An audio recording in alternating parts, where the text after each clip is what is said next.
잘들 계시죠? 구룡사는 날로 거사님들 숫자가 늘어나는 건 너무 좋은 것 같아요. 그래서 이번에 우리가 공양미를 모아서 서초 지역에 있는 사찰은 서초구청에, 강남 지역에 있는 사찰은 강남구청에, 송파 지역에 있는 사찰은 송파구청에 전달하기로 했는데, 우리 거사님들이 날짜를 잡아가지고 한번 우리 500포 모은 거 이번에 서초구청에 전달을 했으면 합니다. 서초구청에도 생각보다, 강남구청에도 생각보다, 송파구청에도 생각보다 어려운 분들이 많다고 그래요.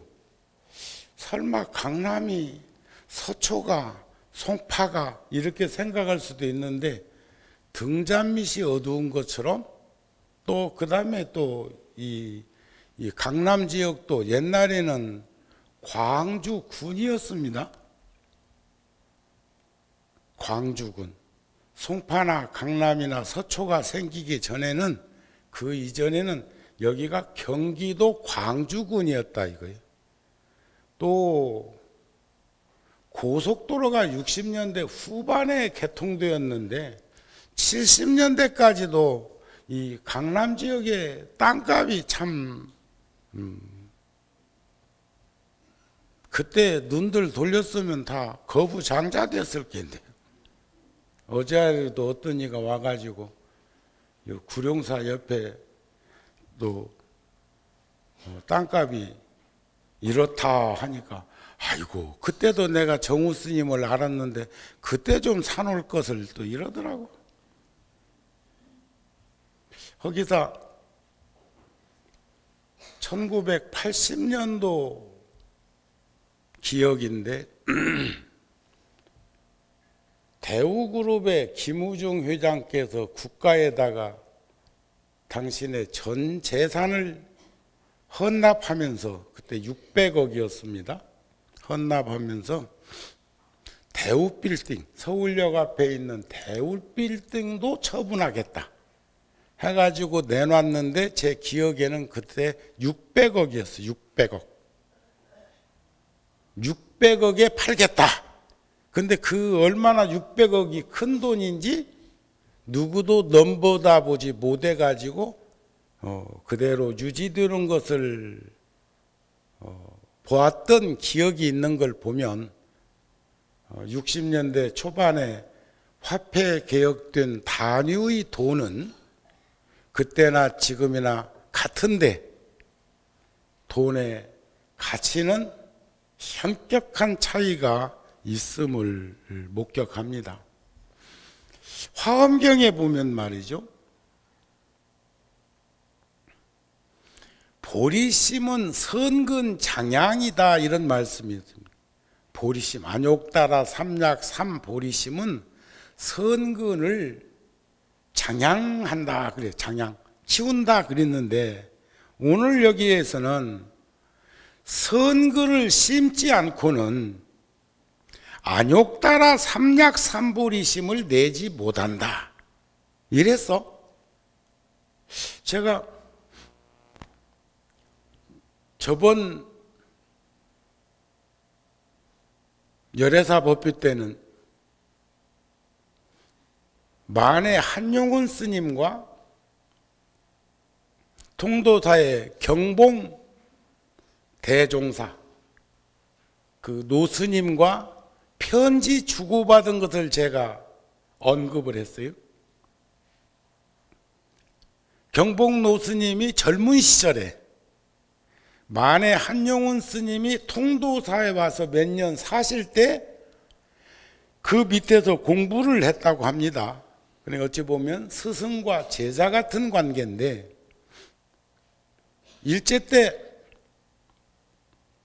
만해 스님이 성북동 북향집을 짓고 호적은 사망신고를 내고 그리고는 그 집의 이름을 시무장이라 했어. 시무장. 그런데 만해 스님의 호가 목부입니다. 목부. 목사님 할 때 목자, 목장 할 때 목자. 경봉 스님께서 편지를 보내시기를 시무장이라 하면 소를 찾는 집이라는 건데 목부라 하면 소를 키우는 사람인데 소를 찾는다 하는 걸 보면 소가 없다는 말이고 목부라 하는 걸 보면 소를 키우는 사람인데 대간절 소를 찾고 있어, 소를 키우고 있어 이랬다. 그러니까 삼각산 자락을 한 수 넣어서 몇 말씀 하시고 나서 늙은이가 할 일이 없어서 망상을 핀 것 같으니 차나 한잔 하시오 이렇게 답장을 보내. 그게 주고받은 글 중에 있는 내용인데 우리가 부처님의 경전도 순관으로 보면 연기법도 무명으로 인해서 생로병사가 생기는데 생로병사가 생기는 건 무명 때문에 생긴 거죠. 그리고 무명이 없으면 태어날 일도 늙을 일도 병들 일도 죽을 일도 없고 죽을 일이 없다는 것은 무명이 없다는 말도 되는 거예요. 역관과 순관의 관계인데 여기서도 보리 심은 선근 장향이라고 한 말씀이나 선근을 심지 않고는 안욕따라 삼약 삼보리 심을 내지 못한다는 말이나 같은 말이에요. 결국 제가 오늘 법문을 통해서 여러분들에게 영향을 줄 겁니다. 또 오늘 여러분들의 기도하고 청법하는 이 모습 속에서 저도 영향을 받을 거예요. 이게 상의 상관관계지요. 그런데 화엄경에서 뭐라고 하셨느냐? 보리심을 낸다는 것은 크게 가엾이 여기는 마음을 내미니 일체 중생을 널리 구원하는 연고며 크게 인자한 마음을 내미니 모든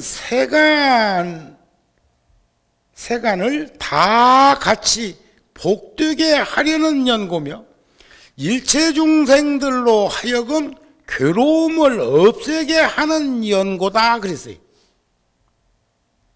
자, 보리심을 낸다는 것은 대민섭수 자비희사 대자 대비 대의 대사 크게 가엾이 여기는 마음을 내미니 일체 중생을 널리 구원하는 연고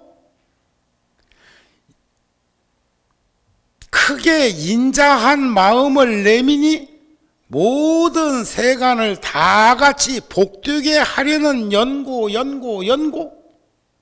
일체 중생들로 하여금 괴로움을 없애게 하려는 연고다 이랬단 말씀이죠. 제가 1976년도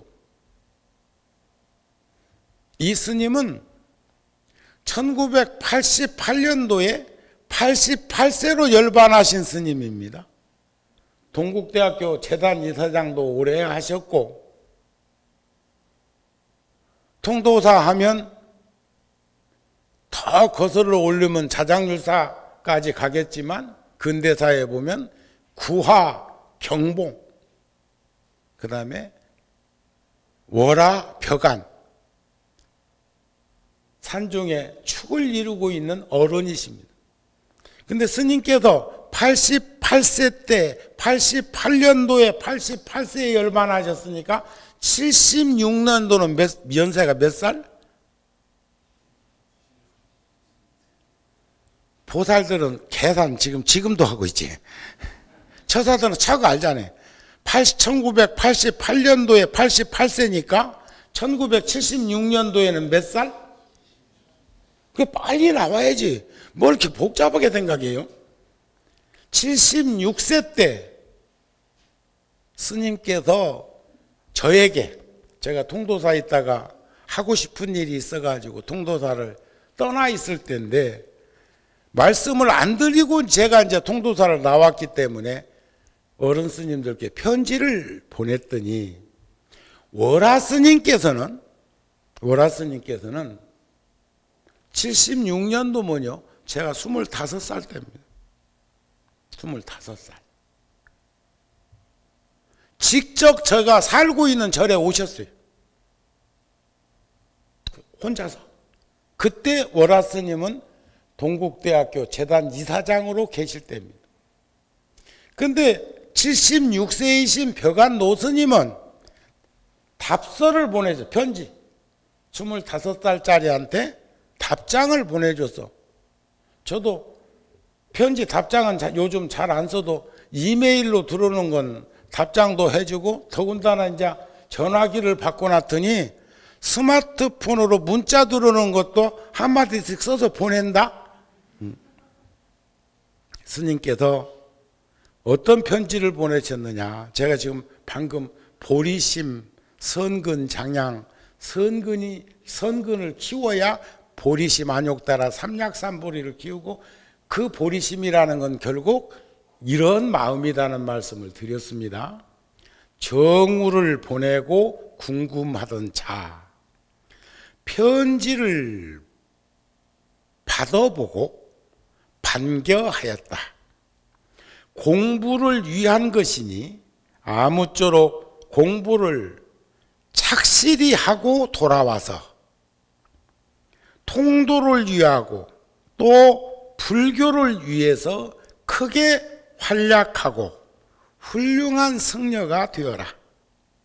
우리 불교는 현재 이 사회의 바램을 응수하지 못하고 있다. 젊은 세대는 반성해서 구습을 타파하여라. 이만 76년도 10월 12일 노승 벽안 답. 그러니까 지금 이 편지는 아마 37년 전에 엊그저께 스님께서 저에게 보내신 편지 같은데 벌써 세월이 그리 갔어요. 잘 가지요? 잘 가지요? 여기에서 우리는 눈여겨봐야 할 것이 있습니다. 그리고 내가 서 있는 자리에서 내 모습을 들여다보고 생각해야 합니다. 전 늘 부끄럽게 편히 앉아. 편히 앉아. 부끄럽게 생각하는 것은 방금 들려드린 그 답신의 그 자상하신 그런 마음을 참 만에 하나라도 잃어버리지 않고 그 종자의 씨를 제가 지니고 있으면서 저도 우리도 부처님같이 우리도 큰 스님같이 그러한 마음가짐과 그런 자상함을 지니고 살 수 있도록 키워나가야 될 거라는 겁니다. 요즘 너무 쉽게 안일하게 터치해서 지나가 버리는, 신경 쓰는 것은 적당한 거 아니지만 관심 가지고 사는 건 좋은 거거든요. 세상은 조건 없이 사는 사람처럼 지혜로운 사람이 없지만 무조건 살려고 하는 사람처럼 어리석은 사람도 없습니다. 조건 없이 사는 것하고 무조건 사는 것하고는 전혀 다른 얘기예요. 이해가 되십니까? 늘 부끄럽게 전 생각하고 있습니다. 우리가 보아야 할 것은 어떤 것일까? 겸손과 겸허한 마음가짐에서 스승을 대하고 함께 살아가는 일을 존중하려는 자세. 여기 뭔 일이 있는지 몰라도 선방에 한철 나고 와가지고 해제 때 와 있는 스님 제자입니다. 7살 때부터 같이 살았고 이제 한 30 되신 스님이신데 자기 은사 스님이 지금 법문으로 법상에 오르는데 그 사람은 나갔거든요.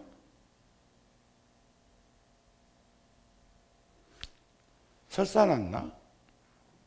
급한 일 있나?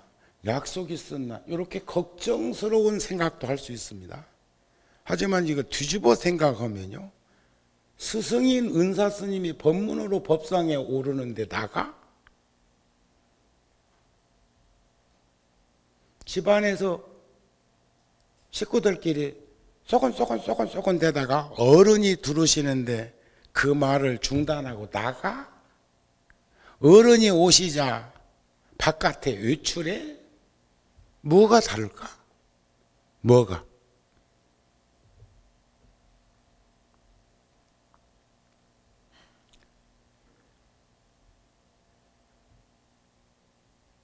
자, 우리가 밤하늘에 별을 바라보면 더 가까이 가서 본다면 그 별 중에는 태양보다 훨씬 더 큰 빛을 비추고 있는 별들도 무수하게 많다고 합니다. 다만 거리, 금년 정월 보름날 뜬 달보다 16날 뜬 달이 지구와 더 가까웠기 때문에 달이 둥글고 크게 보였을 것입니다. 제가 어렸을 적에, 그게 아주 어렸을 적에도 10세 전후로도 그런 생각을 가졌던 적이 있어요. 왜 정월 보름날 달보다 16날, 그 다음날 달이 더 크지? 보름달이 제일 크다고 그랬는데 한우 지나갔는데 더 크네 하면서 어린 시절에 동심을 키웠던 적도 있습니다.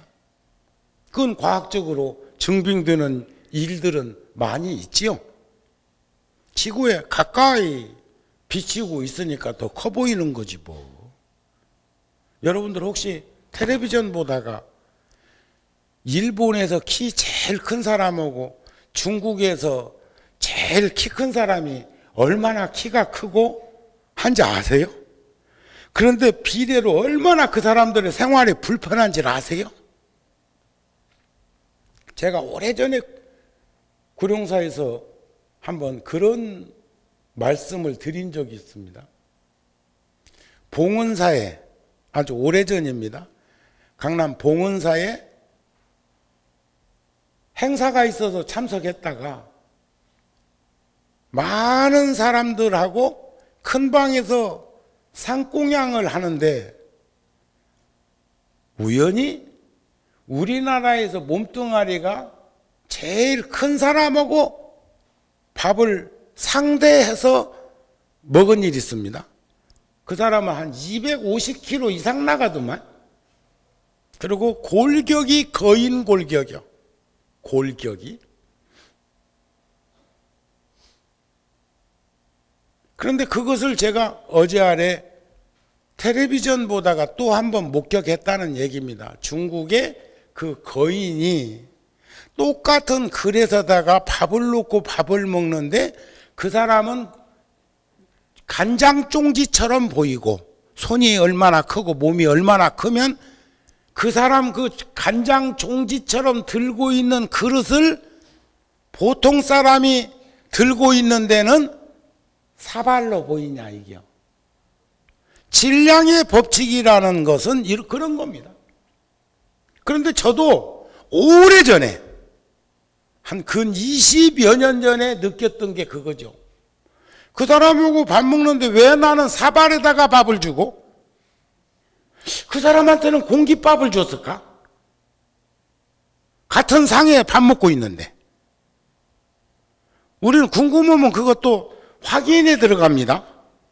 그래가지고 그 사람하고 여럿이 앉아서 먹지만 밥 다 먹을 무렵시에 이상하다. 어째서 처사한테는 공깃밥을 주고 나한테는 주발밥을 주었을까? 그러자 그 사람이 한 스푼 턱 뜨니까 밥을 다 먹은 거예요. 그릇을 한번 바꿔봤어.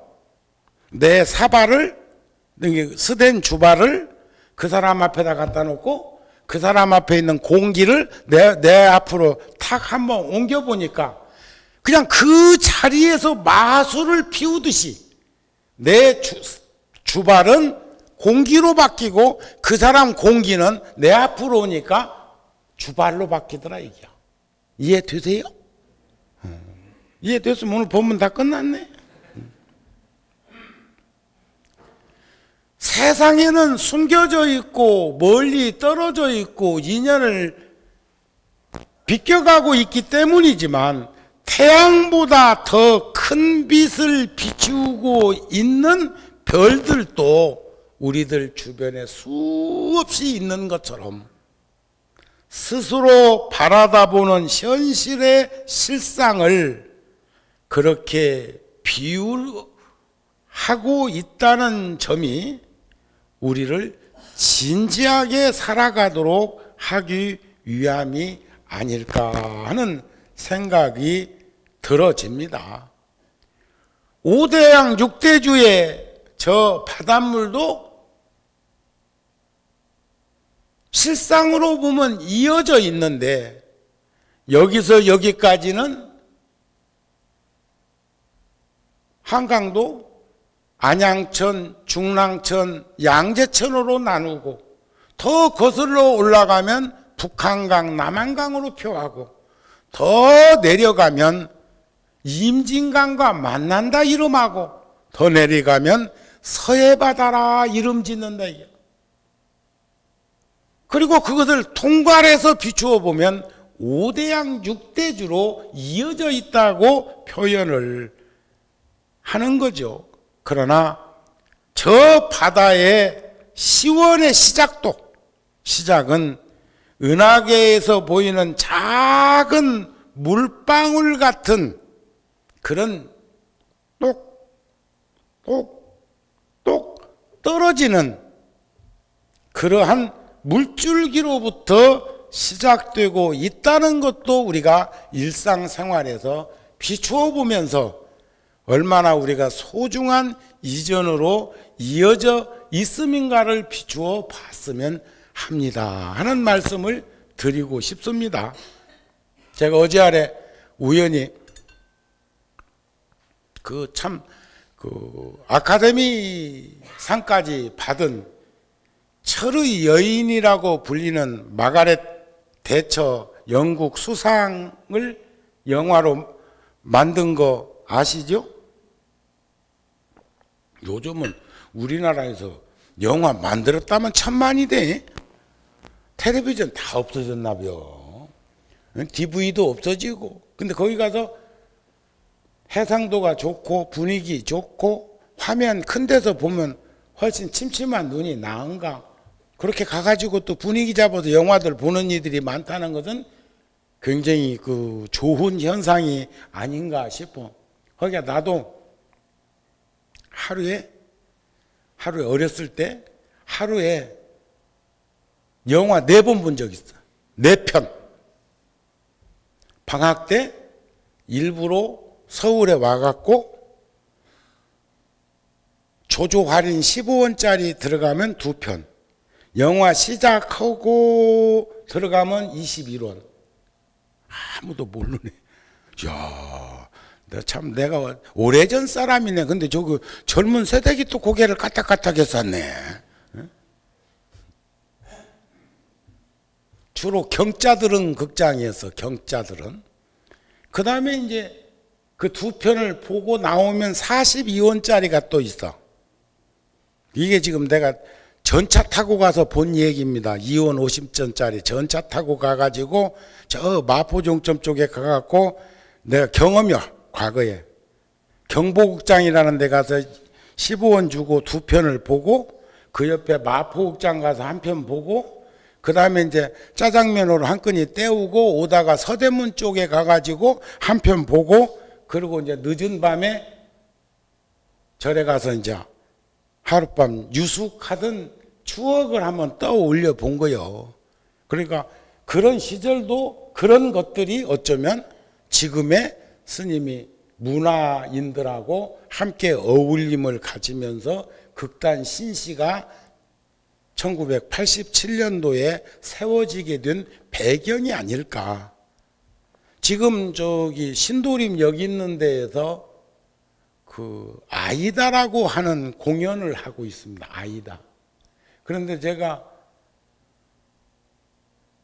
30년 가까이 저 극단과 깊은 인연을 맺고 지켜보고 들여다보고 함께 해왔지만 지금 이번 공연만큼 내 입장에서 기쁘고 즐거운 공연이 없어. 예를 들어 뭐 마마미아, 시카고, 낸트, 갬블러, 엄마를 부탁해, 벨벌, 가거라 38선, 번지 없는 주막, 뭐 벨벌 그걸 다 했어도 이 아이다라고 하는 그 서양 작품은 이집트 파라오의 이야기인데 내용을 보면 전생이 있고 이루지 못할 사랑을 나누다가 죽임을 당하고 그 사막에 묻힌 무덤이 발굴되어서 박물관에 전시하고 있는데 청춘 남녀가 그 박물관에서 눈빛이 서로 교환되고 이건 뭐예요? 윤회, 환생, 금생, 전생, 내생을 다 얘기한 거 아닌가요? 이러면 완전히 그 내용 자체의 드라마가 부처님의 가르침을 전하는 거니까 꼭 가서들 4월달에 끝나는데 가서 한 번씩 보시오. 그리고 형편이 영 안 되거들랑 나한테 귀띔 하시오. 내가 끊어줄게. 그거 150억 원 들은 제작비가 150억 원. 그리고 한 달 반 동안 무대 설치하는데 시간이 소요되고 무대를 뜯는데 보름 걸려. 그러니까 나무 건물을 임대를 해갖고 2달간은 무대 설치하고 뜯는 데에다가 대관료를 2달치를 준다고 하는 것은 얼마만큼 심혈을 기울여서 만들어진 작품인가. 그러니까 우리들의 상식 이걸로 생각하면은 상상 안 가잖아요. 1억도 없는 정우가 거기 그 작품 만드는데 150억 들었대 하면 이해가 돼요? 또 그 정도의 작품을 만들어서 제작을 했다고 하니까 와, 저기는 돈 많은갑다. 그렇게 또 생각 들 수도 있고 내가 지금 조심스럽네. 그러나 연극인들과 인연을 맺어가지고 그런 작품이 나하고 무관하게 대중들한테 지금 이번에 500회 공연 저번 주 토요일 날 500회 공연했는데 할 때는 난 너무 기쁜 거예요. 그리고 그 극단에 사람들이 너무 자랑스러운 거예요. 저절로 포교되는 거 아닌가요? 저쪽 동네는 없잖아요. 전생 얘기 있어? 다음 생에는 어디고 둘 중에 하나 간다고 오지 인간 세상에 다시 온다는 소리 있습니까? 그 동네에서는 딱 한 분만 다시 오신다는구만. 이 계셔. 그분 계셔. 오직 그분뿐이요. 근데 우리는 인과 논리로 볼 때 본전치기만 해도 다시 어느 세상에 올 수 있다고요? 어느 세상에 또 올 수 있다고? 옷깃만 스쳐도 지중한 인연인 것을 우리가 세세생생 부모 형제 처자권속으로 만나서 이런 깊고 깊은 인연을 맺을 수 있는 그 인연의 고리를 한번 들여다 보니까 우리는 다음에도 또 만날 거라는 거예요. 아이고, 금년으로 끝내자고? 금생으로 끝내자고? 더 만나기 싫다고? 뭐 그래도 만나는데? 왜냐하면 너무 깊은 인연이라.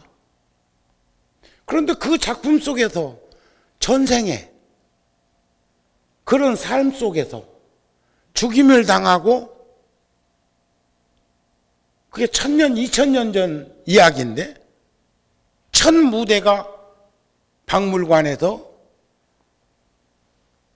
유물 발굴된 것들이 전시하고 있는데, 보고 있는 현장에서 무대가 바뀌면서 이집트의 파라오 이야기 시대로 전개되고, 마지막 장면이 다시 박물관에서 그들은 만나 있었고, 그들은 거기에서 눈빛이 교환되고 점점 가까이 다가오고 있다는 것은 좋은 일이 생길 거라는 것을 제시한 거 아닌가요?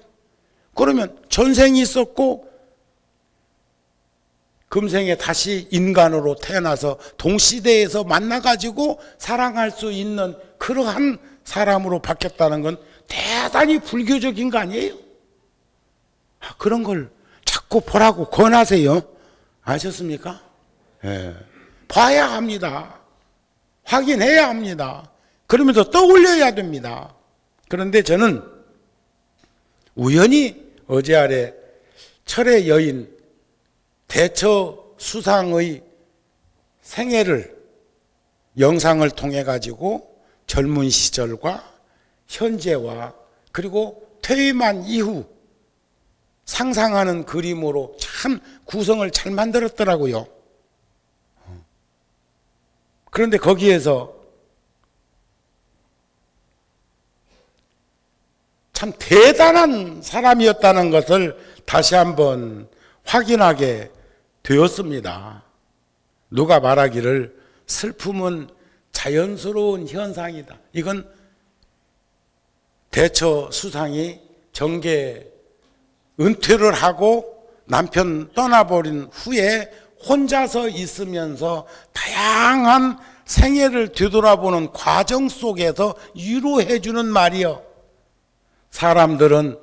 그런데 사람들은 더 이상 생각하지 않으려 한다. 그들은 느끼기만 한다. 기분은 어때요? 편안해 보이지 않네요? 뭐 근심이 있으세요? 걱정이 있으세요? 어디 아프세요? 뭐 이런 거죠. 하지만 우리가 느끼기에는 우리 세대의 가장 문제가 뭘까? 그는 이렇게 말합니다. 우리가 생각이나 아이디어보다 기분을 더 신경 쓰는 사람들에게 지배당하고 있다. 기분에 살고 기분에 죽고 기분에 놀고, 노세 젊어서 노세 뭐 이런 노래처럼.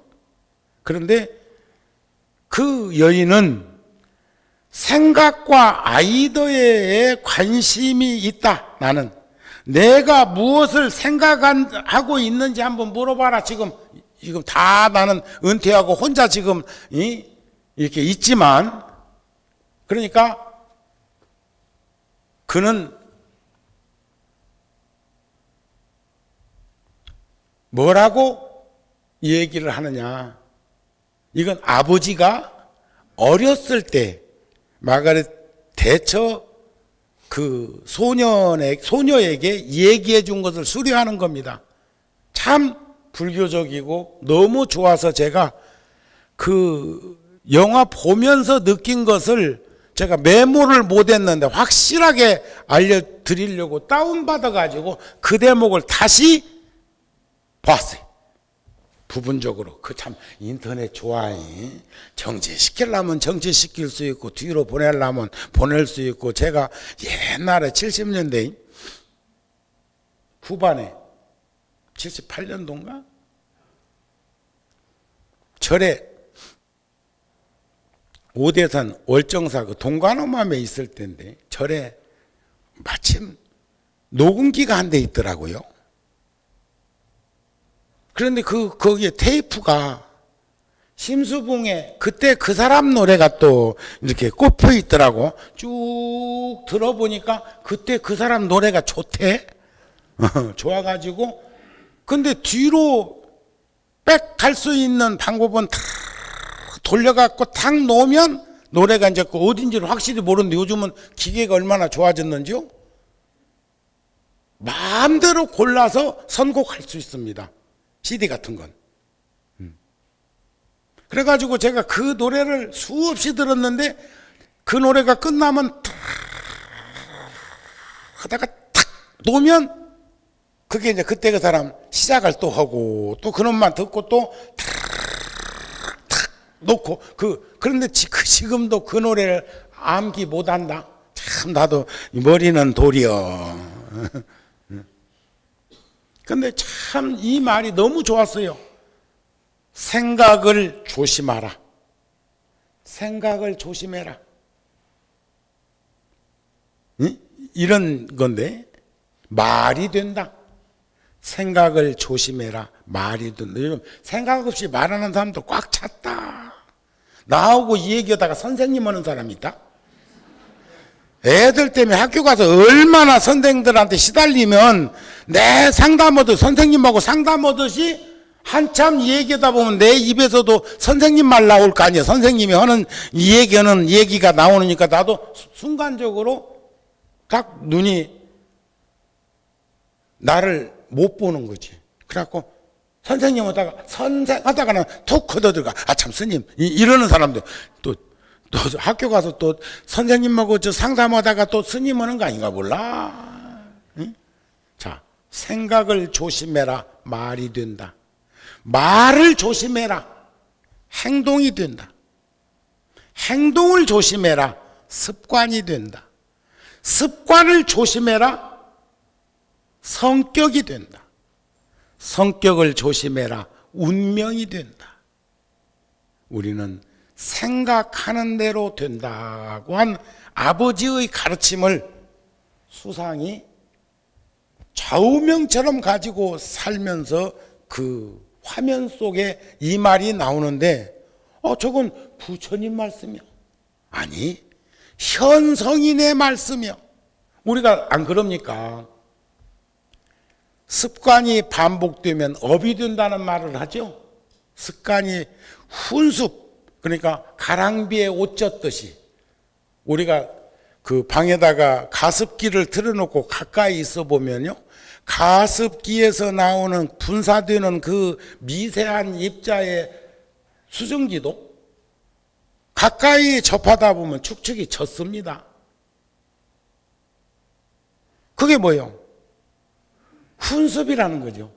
훈습이 습관이 되고 습관이 반복되면 업이 되고 업의 결과물은 자작자수 자업자득 자성자박한 걸로 확연히 드러나는 것인데 여기서도 생각을 조심해라. 말이 된다. 말을 조심해라. 행동이 된다. 행동을 조심해라. 습관이 된다. 습관을 조심해라. 성격이 된다. 성격을 조심해라. 운명이 된다. 결국 우리는 생각하는 대로 살게 되어 있다는 거예요. 그래서 우리는 늘 하심하고 인욕한다는 것은 생각하면서 살으라는 말이 될 것입니다. 그런데 이분이 70년대에 물론 처칠 같은 훌륭한 또 정치인이 계셨지만 인도는 참 앞서간 나라요. 인도의 간디는 간디옹 말고 간디 여사는 그분이 참 총 맞아서 세상을 떠났지만 그분이 왜 총 맞은 줄은 사람들이 잘 모르고 있더라고요. 인도가 사는 길은 불교의 역수입이라고 그랬어요. 그래서 그분을 손상시킨 사람은 종교적으로 문제 있는 사람의 총에 흉탄에 생을 마감하고 말았죠. 그런데 여기 대처수상 같은 경우에는 지금은 여인천하요. 여인천하. 유럽에도 독일 같은 나라도 지금 여성 총리, 또 저기 네덜란드인가 뭐 호주 저쪽에도 여성 총독 아시죠? 우리나라는 박 대통령인 거 다 알아. 응? 이건 뭐 이쪽이 대답을 안 하니까 모르는 줄 알고 박 대통령 이러네.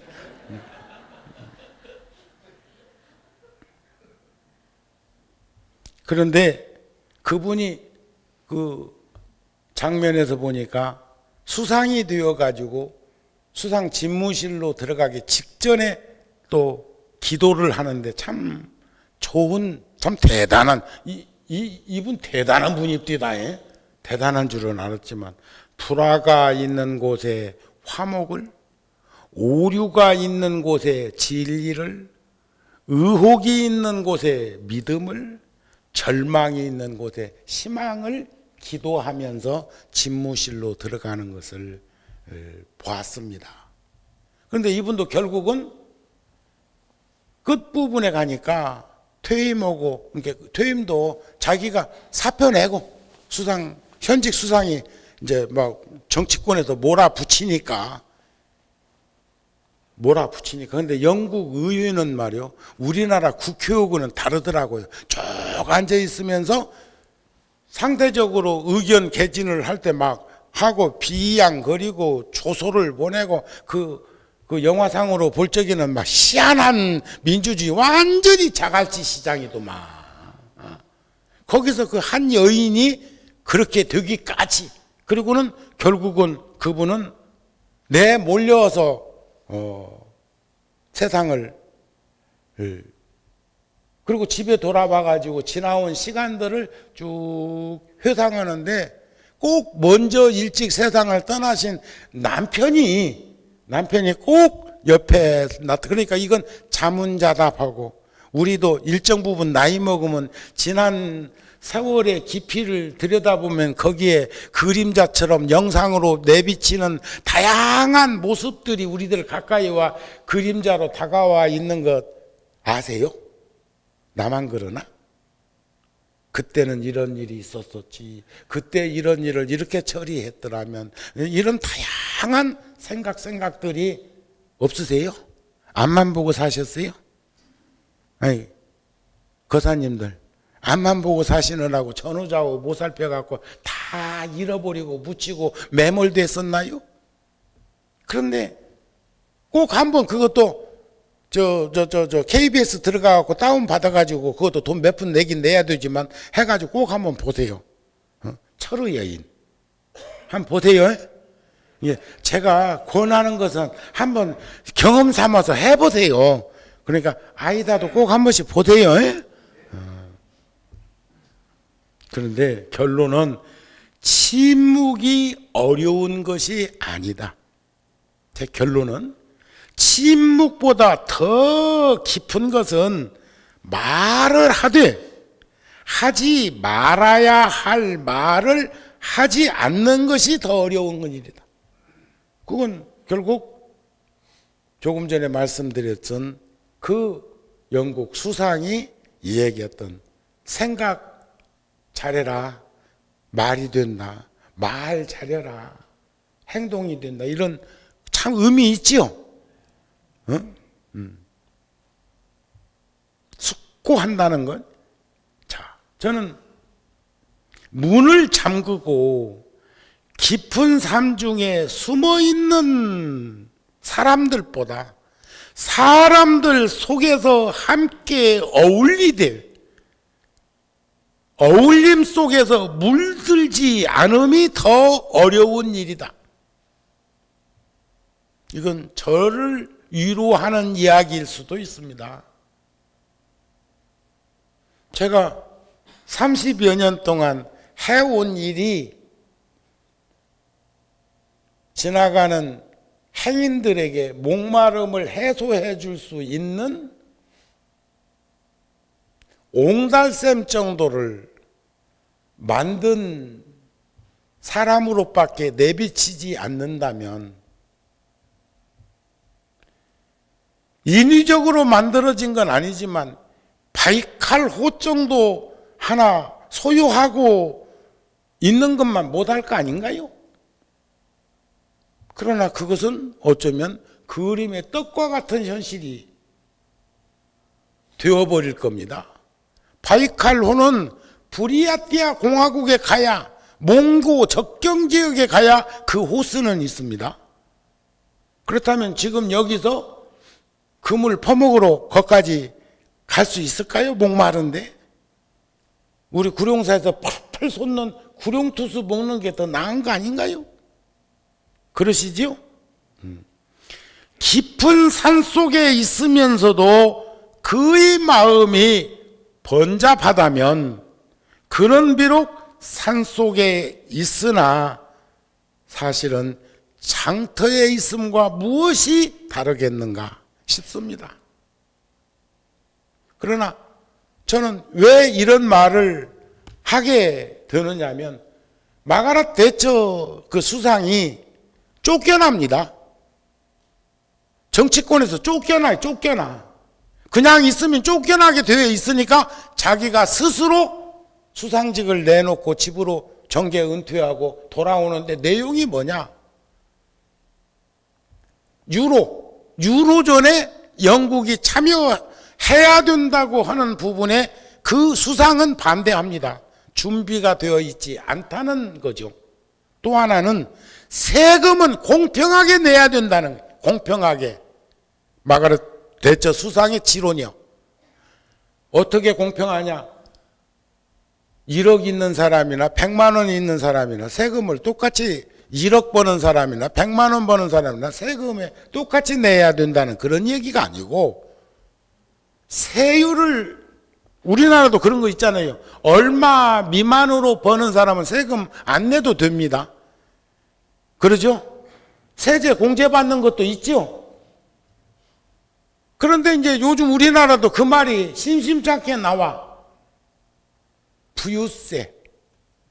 있는 자들은 더 내야 된다고 그러는데, 그분들 다 낼 거 내고 돈 모아가지고 그 돈 갖고 있는 거 아닌가?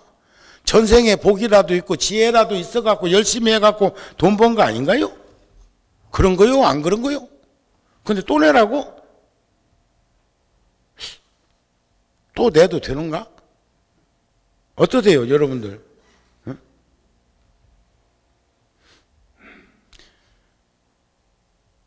국민 다수와 정치인들의 농간으로 그는 물러날 수밖에 없었고, 물러난 다음에 그때 현장에서 벌어지고 있었던 이야기, 생각들을 떠올리면 참 화도 안 나겠습니까?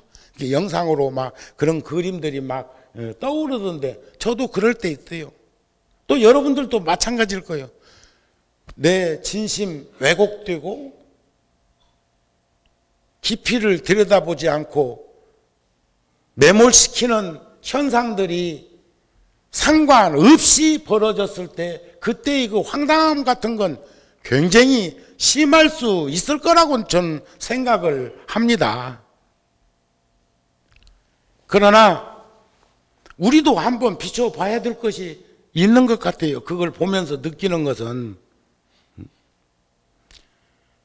복지정책 지금 얘기하고 있는데 세금은 서로 덜 내려고 하면서 복지 혜택은 자꾸 봐야 된다고 하는 이런 부분들 같은 거. 이게 버는 것만큼은 세금은 내야죠. 지금 우리가 저 10kg, 5,000kg이라는 쌀을 1차로 저렇게 모아가지고 심지뽑기에 그 부자든지 가난하든지 무슨 저 무료급식처럼 막 배분하자는 거 아니잖아요, 지금. 그렇지 않습니까? 있는 자들은 준다고 해도 사양하고 이렇게 해야 되는데, 막 무료라면 막 양잿물도 막 먹을 요량으로 하는데, 그런 말씀 안 있습니까? 배고플 때 배고플 때는 한 그릇의 죽이라도 먹는 사람이 현명합니다. 그런데 내 처지에 이런 건 말도 안 되는 소리 한다고 지난 시간에 좋았던 거 떠올리면서 수없이 좋은 것만 상기하다가 그러면 속에서 유산이 더 나와가지고 더 배고파. 그런데 배고프다고, 이게 어리석은 사람은 배고픈데 한 그릇의 죽이라도 먹고 한쪽의 빵이라도 먹으려고 않고 1000만가지 음식 이름만 읊조리고 있다가 신세 망가지는 사람도 있고, 지혜로운 사람은 배고프다고 독 있는 음식을 먹는 것보다는 굶는 사람이 훨씬 더 지혜로운 거예요. 1000만가지 음식 이름을 되놓이는 것보다는 한 그릇의 죽이라도 먹는 사람이 현명한 사람이고, 그런 거 아닌가요? 그러시죠? 그렇게 생각 안 하세요? 그래서 저는 우리나라의 복지 정책이나 행복 시대에 걸맞는 많은 생각들을 하는 그런 메시지를 철의 여인이 주었다고 생각이 듭니다. 그래서 우리 불자들부터라도 의무와 권리와 혜택을 잘 조화롭게 이루어질 수 있는 나눔이라는 기부 문화와 근검 전략이라는 검소함, 이런 것들이 생활화될 수 있는 불자들이었으면 한다는 겁니다. 그래서 오늘 또 내가 거사림 회에서 이번에 쌀 갖다 주는 것은 우리 처사들이 좀 나서서 거기에 사진 한 카트라도 찰카닥 같이 찍고, 꼭 절에는 뭐 여인들만 오는 것처럼 생각하는 경향도 있는데, 그 다음에 큰일은 결국은 남자들이 치어야 됩니다. 응? 또 하나는 저는 참 별것 아닌 것 같지만 한편에 그 한 사람의 인생 속에서도 세계의 그런 웅대한 꿈을 실현했던 그 여인을 통해서도 우리가 부처님의 가르침에 버금가는 이야기들을 접할 수 있었던 것은 결국은 참여하고 건강한 비판을 할 수 있는 세력들이 늘어나야 된다는 거예요. 꽁무니는 딱 빼놓고 씨름 선수가 씨름을 하는데 양당 간에 승자는 있기 마련이지만 모가지 틀고 엉덩이 빼고 20전 모가지 틀고 50전 엉덩이 빼서 내밀고 삿바까지 놓은 상태에서 씨름은 되지 않을 거라는 생각을 합니다. 지고 이기는 것은 한판이지만 우리가 아금박스럽게 누울대로 달라붙어서 착 몸과 몸이 만나고 부딪힐 때 거기에서 일은 진행되는 것이 아닐까 하는 생각을 더 하게 되더라는 것입니다. 그래서 열반경에 나온 말씀처럼 몸과 마음이 고요하신 분은 불보살님인 것 확실히 맞습니다. 선지식인 것 맞습니다. 그러나 마음은 번다 해도 몸이 고요하면 되는 것처럼 사는 사람, 또 반대로 마음은 고요하지만 몸은 번다하게 사는 사람, 몸도 마음도 사시사철 번다하고 분주하게 사는 사람이 있다면 최소한 도시에 살고 있는 우리들은 몸은 분주하더라도 마음까지 번다하고 분주하게 살지 않도록 해야 되지 않을까. 그것은 바로 부처님의 가르침을 접하면서 생각하는 사람, 이 생각이라는 것도 그런 것 같아요. 우리가 불교에서 보면 부진근이라는 게 있습니다. 부진근. 부진근이라는 것은 눈, 귀, 코, 혀, 몸. 이건 형상으로 이루어져 있는 4대로 구성, 지수화풍 4대로 구성되어 있는 것 속에 달려있는 기관을 뜰붙자서도 부진근이라고 그럽니다. 인식기관을 육근이라고 그러는데, 그러니까 우리가 기분에 놀아나는 것은 부진근인 눈으로, 귀로, 코로, 혀로, 몸으로 느끼는 것을 지니면서 가름하는 것은 기분에 사는 거라고 비추어집니다. 기분에 살면 안 된다고 지금 경계 안 합니까? 생각하라는 것은 최소한 의근, 머리로 생각하는 게 아니라 이 정신 의근으로 헤아릴 수 있는 삶을 살 때 그나마 아까 이 얘기한 그 구성표대로 나타나는 것이 얼마나 생각이 올곧하고 얼마나 생각이 바라야 되는 것인가를 이렇게 얘기하는 것이라고 비추어 볼 때 최소한 생각부터 잘 가름해서 살아갈 수 있는 우리들이 되었을 때 우리들은 그래도 불자로서의 그 모습에서 흔들림 없는 좌표가 설정되지 않겠습니까? 하는 말씀을 드리고 싶었습니다. 부진근으로 드러난 기분에 살고 기분에 녹아서 살아가는 그 인생 말고 최소한 생각하고 마음으로 관심 일으키는 그러한 인생을 살아갈 수 있도록 그렇게 해 주십시오 하는 말씀으로 오늘 법문을 마치고자 합니다. 성불하십시오.